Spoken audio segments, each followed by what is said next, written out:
Sir, Republic day को लेकर आप सारे देशवासियों को क्या मैसेज देना चाहेंगे?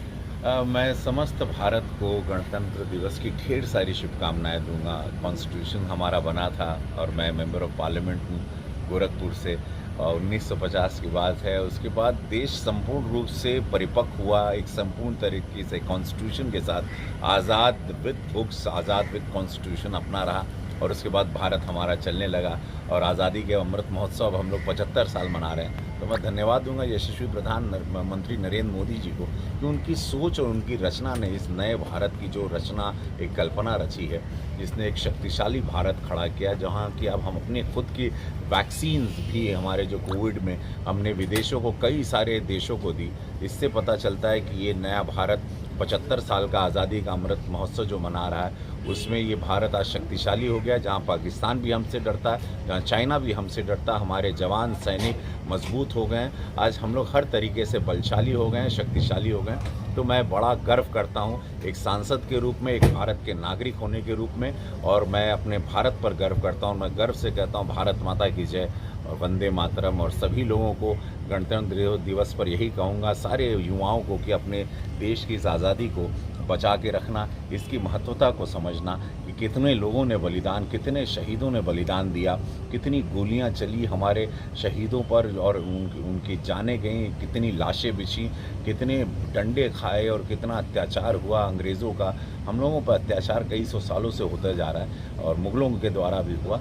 अब वो सारी के बाद अब हम लोगों को ये आज़ादी मिली है, तो इस राम राज्य को, इस नए राष्ट्र को हम लोगों को जाने नहीं देना है। सर, आम आदमी के लिए इस संविधान को बनाया गया है और आम आदमी का योगदान आप जानते हैं कि इस देश को बनाने में बेशक रहेगा।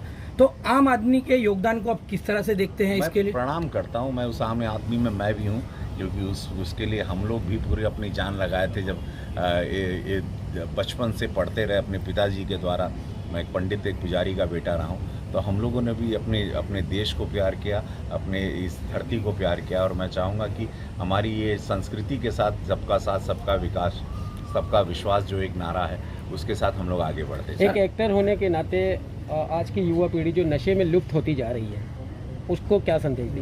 मैंने पार्लियामेंट में उसके लिए बात भी की थी कि आप लोग ड्रग्स से बचें, और वो आवाज़ मैंने बहुत प्रखर होकर, मुखर होकर अपनी बात रखी थी। आप लोगों को बात याद होगी। तो मैं यही कहूँगा, हाथ जोड़ के सारे युवाओं से निवेदन करूँगा, कृपया, ये सबसे गंदी चीज़ है।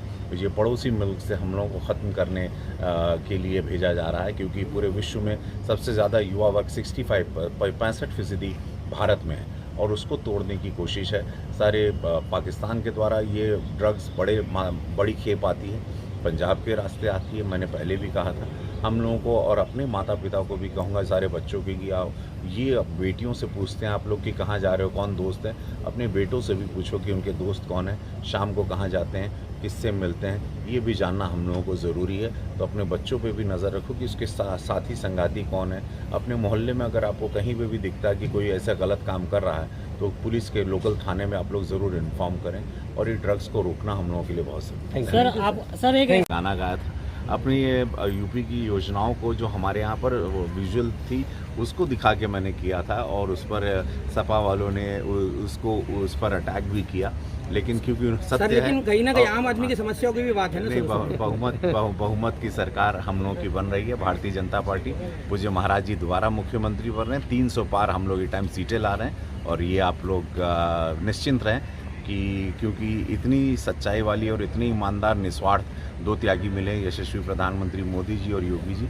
जब हमारे ना प्रधानमंत्री पे एक कलंक है, एक दाग नहीं है करप्शन का, हमारे मुख्यमंत्री योगी जी पे कोई दाग करप्शन नहीं है। हम लोग बहुमत की सरकार बना। सर आपके